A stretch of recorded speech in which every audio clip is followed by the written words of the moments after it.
आपण पाहत आहात नाशिक खबर न्यूज, जनतेचे हक्काचे व्यासपीठ। मुंबईत राज्यातील महत्त्वाच्या पायाभूत सुविधा प्रकल्पांच्या प्रगतीचा आढावा घेण्यासाठी मुख्यमंत्री देवेंद्र फडणवीस यांनी सह्याद्री अतिथीगृहातून वॉर रूम बैठक घेतली। व्हिडिओ कॉन्फरन्सिंगद्वारे झालेल्या बैठकीत मेट्रो, शहरी वाहतूक, पाणी पुरवठा, जलव्यवस्थापन आणि इतर पायाभूत सुविधांशी संबंधित 20 प्रकल्पांचा सविस्तर आढावा घेण्यात आला।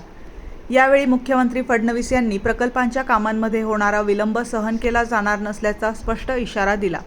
प्रकल्प 3 ते 3.5 वर्षांच्या कालावधीत पूर्ण होणे आवश्यक असून मुदतीत काम पूर्ण न करणाऱ्या कंत्राटदारांना पुढील नवीन कामे देऊ नयेत असे निर्देश त्यांनी संबंधित यंत्रणाला दिले। बैठकीत धारावी पुनर्विकास, बीडीडी चाळ पुनर्विकास, ठाणे बोरिवली आणि गोरेगाव मुलुंड दुहेरी बोगदा प्रकल्प, वांद्रे वर्सोवा सागरी सेतू तसेच Virar Alibag multi model corridor यांसारख्या महत्त्वाच्या प्रकल्पांचा आढावा घेण्यात आला। धारावीतील उद्योगांना स्टेट जीएसटीमधून सवलत देण्याबाबत कार्यवाही करण्याच्या सूचनाही मुख्यमंत्र्यांनी दिल्या। तसेच पुणे रिंग रोड, मुळा मुठा नदी पुनरुज्जीवन प्रकल्प, पुणे मेट्रोच्या एकीकृत तिकीट व्यवस्थेसह छत्रपती संभाजीनगरच्या पाणीपुरवठा योजनांबाबतही संबंधित विभागांना कामे वेगाने पूर्ण करण्याचे आदेश देण्यात आले। राज्याच्या विकासासाठी पायाभूत सुविधा प्रकल्प वेळेत पूर्ण होणे आवश्यक असल्याचे सांगत अडचणींवर मात करून प्रकल्पांना गती देण्याचे निर्देश मुख्यमंत्री देवेंद्र फडणवीस यांनी यावेळी दिले। ये ऐसा थोड़ी होता है 7-7 देख भाई, ये 7-7 8-8 साल वाला जमाना चला गया, मैं बता रहा हूँ तुमको। तो ये ऐसे तो इनके बहाने थोड़ी चलेंगे। ये ऐसे कैसे काम होगा भाई? ये कोई जनरेशनल काम है क्या? देखिए मेरे को वहाँ आपके कभी लोग ही दिखते नहीं है, मैं तो हमेशा रुक के देखता हूँ वहाँ।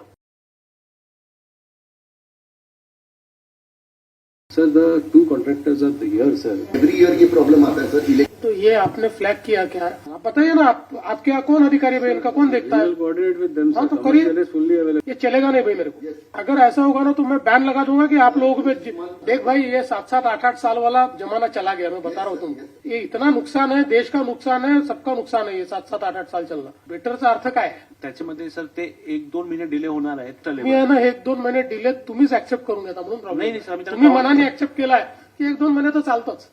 पहिले तुमच्या मनात ते पक्क करा की time line is time line. त्याच्यामध्ये सर अडचण कशी आहे, ट्रॅकचे काम सुरू आहे मिसिंग लिंक मध्ये सर। डॅमच्या खालून बोगदे काढून राहिलो, मिठी रिव्हरचा ब्रिज कोणची मोठी गोष्ट आहे? नहीं sir, who is the second contractor? Sir, हम एक नई एजेंसी सर बीएसएल को भी इंट्रोड्यूस कर रहे हैं अभी। देखिए मेरे को वहाँ आपके कभी लोग ही दिखते नहीं है, मैं तो हमेशा रुक के देखता हूँ वहाँ। और मैंने कई बार तो इनको भी बोला है, फोन करके बताया कि आपका एक आदमी काम नहीं कर रहा है। तो ये ऐसे तो इनके बहाने थोड़ी चलेंगे। ये ऐसे कैसे काम होगा भाई? ये कोई जनरेशनल काम है क्या? एक जनरेशन काम चल रहा है। के लिए सर हमें टीम भी स्ट्रेंथन किया सर अभी। तो ये ऐसा इतना लेट होता होगा तो मैं आगे कोई प्रोजेक्ट दूंगा नहीं, मैं सब जगह रोक दूंगा। नहीं सर, अभी पूरा टीम सर सेट किया है सर अभी। सेट करके नहीं होता भाई, टीम सेट करना है बहुत पुराना बात हो गई। हे चालणार नाही मला, तुम्ही त्याचं रिझॉल्व करा, प्रॉब्लेम रिझॉल्व करा, मला नाही चालणार है।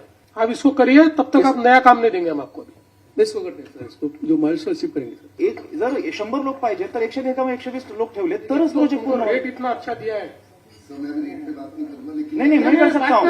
नहीं सर, एक मिनट रेट पे बात करते हैं। एकदम अच्छा दिया, बहुत अच्छा दिया। तारीख बता ना भाई। सर मैं आपको बोल रहा हूँ 2 साल में 2 साल वगैरह नहीं। बोला आणि त्यामुळे थोडासा याचा विलंब ह्या स्ट्रेचसाठी लागण्याची शक्यता आहे सर। मला एक थोडं समजावून सांगा, कुठल्याही हाती नाही तर आपण टेंडर देऊन मोकळे झालो। जी सर।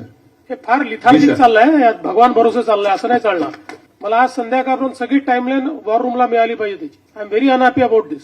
मला असं वाटतं की या टाइमलाईन काही स्ट्रेचेबल नाही आहेत असं सगळ्यांनी डोक्यात ठेवून कुठलेही प्रोजेक्ट जनरेशनल प्रोजेक्ट्स नाहीत। बाकी आपले सगळे प्रोजेक्ट 3-3.5 वर्षात झालेच पाहिजे, त्याला काही म्हणजे आपल्याला एक्सक्यूज नाही। आता जग ज्या स्पीडने चाललंय त्या स्पीडने आपण जर चाललो नाही तर मग आपण कुठेतरी मागे राहू। तर मला वाटतं की थोडा आता आज ज्या मुद्द्यांवर चर्चा झाली आहे, पुढच्या मीटिंगमध्ये यातला एकही मुद्दा नको।